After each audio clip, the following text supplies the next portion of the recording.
আজীব এক কথা শুনেছি হুজুরের ব্যাপারে, আজীব এক কথা শুনছি। হুজুর তখন ছোট, হাটহাজারী মাদ্রাসায় পড়েন, মাদ্রাসার মুহতামিম আব্দুল ওয়াহাব সাহেব রহমতুল্লাহ, উনি তখন ছোট। যে বাড়িতে লজিং থাকতেন, তো ওই বাড়ির মেয়েরা বলতো, আহমদ শফি বাবা তুমি তো ছোট, এ আমাকে পোলাবানের মতো, তুমিও পোলাবান, আমরা কেউ তোমার খালা, কেউ হইলাম মায়ের বয়সে, তোমার সাথে আমাদের দেখা দেওয়া জায়েজ আছে, তুমি আমাদের দিকে তাকাও না কেন আহমদ শফি? তোমার কথা বুঝতেছেন? আহমদ শফি চোখ নিচের দিকে রেখে দিয়েছেন, তাকায় না। মাদ্রাসায় গিয়া মুহতাম সাহেব রহমতুল্লাহ সামনে চোখের পানি ছাইড়া দিছে। হুজুর আমি ছোট, হেরা বলে আচ্ছা ছোট, হেরা আমার সামনে চলে আসে, আমি তাকাইতে মাল মনে চায় না, ভালো লাগে না, এরা আমার জোর করে তাকাইবার জন্য। হুজুর এই কথা বলে চোখ দিয়ে পারে, হুজুর আমি কি করবো হুজুর, আমার তো সমস্যা। অথচ আহমদ শফির উপরে এখনো পর্দা করা যায়নি, বুঝেন না? না না কথা বুঝতেছেন? আব্দুল ওয়াহাব সাহেব রহমতুল্লাহ, মুহতামিম আব্দুল ওয়াহাব সাহেব রহমতুল্লাহ বলছেন, ঠিক আছে তোমার কান্নার দরকার নাই, তোমার আর লজিং থাকতে হবে না, মাদ্রাসার থেকে খানা জারি। এরে ভাই আপনারা কি আমার কথা বুঝেন? কে কে বুঝতেছেন হাতুটা দেখান তো। এটা হইল আহমদ শফি। এই চাইতে বেশি আমি আর আমার এটা শুনছি আর বাকিটা দেখছি। আমি আপনাদের সামনে একটা হাদিস শরীফ তেলাওয়াত পাঠ করেছি। আব্দুল্লাহ ইবনে বুসর রাদিয়াল্লাহু, আর 5 মিনিট আছে সময়, আমার মাথায় আছে, আল্লাহ আমি জাতে মাতাল তালে ঠিক, এর কথা কয় না, জাতে মাতাল তালে ঠিক আলহামদুলিল্লাহ। আব্দুল্লাহ বিন বুসর রাদিয়াল্লাহু তাআলা আনহু সাহাবী। হুজুর সাল্লাল্লাহু, উনি বলেন হুজুর সাল্লাল্লাহু আলাইহি সাল্লামের কাছে এক গ্রাম্য লোক এসেছে, বদ্দু। আয়েশা কয়, হুজুর আইয়ুন নাস খায়র, কোন মানুষটা দামি উত্তম? শুনবেন নি আপনারা? শুনবেন? কে কে শুনবেন? আজকের আলোচনার মূল কথা, মূল কথা, মূল কথা, মূল কথা। কোন মানুষটা দামি? আপনি বলবেন মহামান্য রাষ্ট্রপতি দামি, আপনি বলবেন মাননীয় প্রধানমন্ত্রী দামি, আপনি বলবেন আওয়ামী লীগের ওই বড় নেতা দামি, অমুকে বলবো বিএনপির ওই বড় নেতা দামি। মুহাম্মদুর রাসূলুল্লাহর কাছে গ্রাম্য একটা লোক এসে জিজ্ঞেস করে, সবচেয়ে দামি ভালো মানুষ কে? কুরবান জায়ে মুহাম্মদ রাসূলুল্লাহ সাল্লাল্লাহু আলাইহি সাল্লাম কি ইলমে নবুয়ত পর। হুজুর বলছেন, তুবা লিমান তালা উমরুহু ওয়া হাসুনা আমালুহু। সুবহানাল্লাহ কোন? বুঝুন বাদে সুবহানাল্লাহ কোন? বুঝুন বাদে সুবহানাল্লাহ। সাহাবী হুজুর কি গ্রাম্য সাহাবী?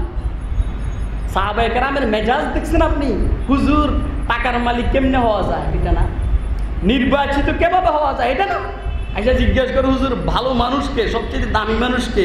হুজুর বলছেন, তুবা লিমান তালা উমরুহু ওয়া হাসুনা আমালুহু।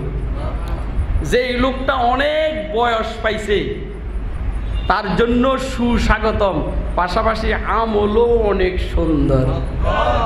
সুবহানাল্লাহ কন না? আমি যখন এই হাদিস শরীফ পাইছি ভাই আমার কলিজা বড় হয়ে গেছে।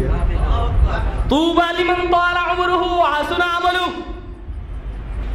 সবচেয়ে দামি মানুষ কে? হুজুর বলছেন, যেই লোকটার বয়স বেশি, নেক আমলও বেশি। হুজুর সাল্লাল্লাহু আলাইহি সাল্লাম কই গ্রাম্য লোকটা জিজ্ঞাসা করে, হুজুর কোন কাজটা বেশি ভালো? ঢাকা শহরে বিল্ডিং করা বড় ভালো, ব্যারিস্টার হওয়া বেশি ভালো কাজ, অ্যাডভোকেট আর ডাক্তার আর ইঞ্জিনিয়ার হওয়া ভালো কাজ, কোন কাজটা বেশি ভালো? হুজুর সাল্লাল্লাহু আলাইহি সাল্লাম ইরশাদ করেন, আনতু ফারিকাদ দুনিয়া ওয়া লিসানুকা রাতবুম মিন যিকরিল্লাহ। তুমি যখন দুনিয়া থেকে যাবে আর তোমার জবানে আল্লাহর জিকির চলবে, এই কাজটা হইল সবচেয়ে দামি কাজ। তুমি দুনিয়া থেকে যাবে আর তুমি আল্লাহর জিকির করবে, এটা হইল সবচেয়ে দামি কাজ। যে লোকটার বয়স বেশি, আমলও ভালো, এই লোকটা বড় দামি, তার জন্য সুসংবাদ, তওবা তওবা। তওবা তওবা, আল্লাহু আকবার। আহমদ শফির বয়স বেশি, নেক আমলও বেশি। কথা কয় না কেন? বয়স 104 বছর, ইলমে দ্বীনের খেদমত করেছেন 80 বছর। সুবহানাল্লাহ কয় না? বয়সে বেশি, আমলও বেশি। আর আমাকে অনেক নেতার বয়স বেশি, মগর আমল 2 নম্বরে ভরা। আহমদ শফির বয়স বেশি, আমলও বেশি। এই লোকটার দামি, ঠিক না বেঠে? আর ওয়াজ করা লাগবে না।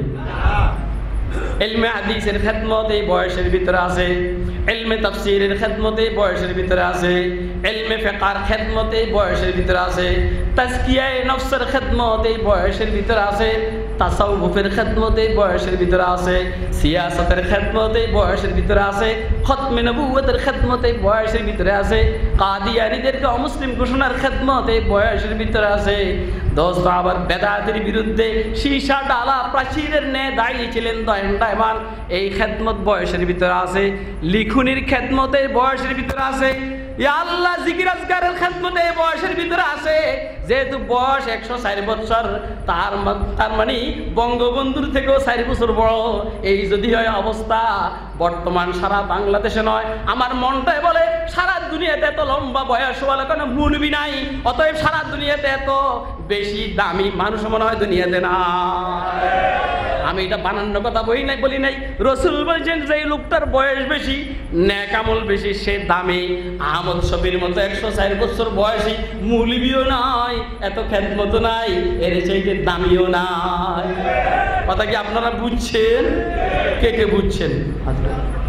আল্লাহ আমাদেরকে হযরত শেখুল ইসলাম আল্লামা শাহ আহমদ শফি সাহেব রহমতুল্লাহ আলাইহির জিন্দেগির প্রতিটা মিশনকে অনুসরণ করে চলার তৌফিক দান করেন।